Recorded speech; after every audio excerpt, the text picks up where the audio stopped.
নমস্কার বন্ধুরা, আমি জানি আপনারা সবাই পাঁঠার মাংস রান্না করতে জানেন। আজকে আমি একটু অন্যরকমভাবে মাংসটা রান্না করব।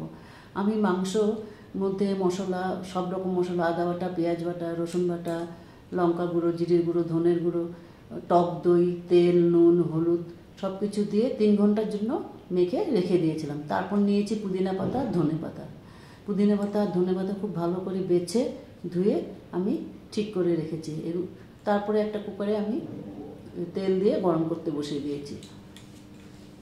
ওর মধ্যে আমি ধনে পাতা, পুদিনা পাতা, টমেটো কুচিয়ে নিয়েছি। খুব ভালো করে কুচোতে হবে, আর নাহলে আপনারা পেস্টও করে নিতে পারেন। টমেটো, ধনে পাতা, পুদিনা পাতা। তেল গরম হয়ে গেছে, এর মধ্যে দিয়ে দিলাম এলাচ, আস্ত এলাচ, দারচিনি, লবঙ্গ দিয়ে ওর মধ্যে পুদিনা পাতা, ধনে পাতা দিয়ে দিলাম। আর আঁচটা একদম কমিয়ে দিবেন। টমেটোও দিয়ে দিলাম, কুচনো টমেটো দিয়ে খুব ভালো করে মিশিয়ে দিলাম। মিশিয়ে এখন ওর মধ্যে দিয়ে দেবো ম্যারিনেট করা মাংসগুলো। আমি আগের থেকেই আলু ভেজে রেখে দিয়েছিলাম, আর পেঁয়াজ কুচিয়ে পেঁয়াজও ভেজে রেখে দিয়েছিলাম। তো সব দিয়ে মাংসগুলো সব দিয়ে আমি ভালো করে কষিয়ে নিচ্ছি।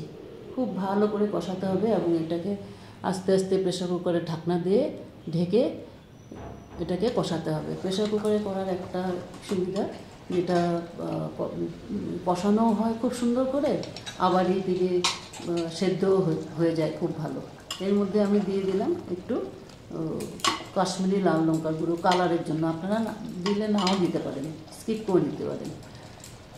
দিয়ে খুব ভালো করে মিশিয়ে আবার কষাবো। এটাকে খুব ভালো করে কষাতে হবে, ঢেকে ঢেকে ঢেকে ঢেকে বারবার কষাতে হবে। দেখুন মোটামুটি আমার কষানো হয়ে গেছে।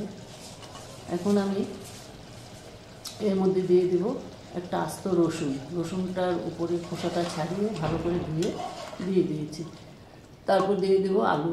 আলু আমি আগের থেকে ভেজে রেখেছিলাম, আলুটা দিয়ে দিলাম। দিয়ে ভালো করে মিশিয়ে ওর মধ্যে জল দিয়ে দেবো। যেই গামলাতে আমি মাংস ম্যারিনেট করে রেখেছিলাম, সেই গামলার জলটাই আমি দিয়ে দিচ্ছি এর মধ্যে। দিয়ে আবার আরেকটু আমি গরম জল দিচ্ছি। রান্নায় সবসময় গরম জল ইউজ করা ভালো। গরম জল ইউজ করলে হয় কি, মাংস বলুন যাই বলুন তাড়াতাড়ি সেদ্ধ হয়ে যায়, শক্ত হয় না। তারপর দিয়ে দিলাম ভাজা পেঁয়াজগুলো, দিয়ে ভালো করে মিশিয়ে নিয়েছি। মিশিয়ে প্রেসার কুকারের ঢাকনা দিয়ে লাগিয়ে দিয়েছি। 4-5টা সিটি দিয়ে নামিয়ে নিয়েছি। হয়ে গেছে রেডি।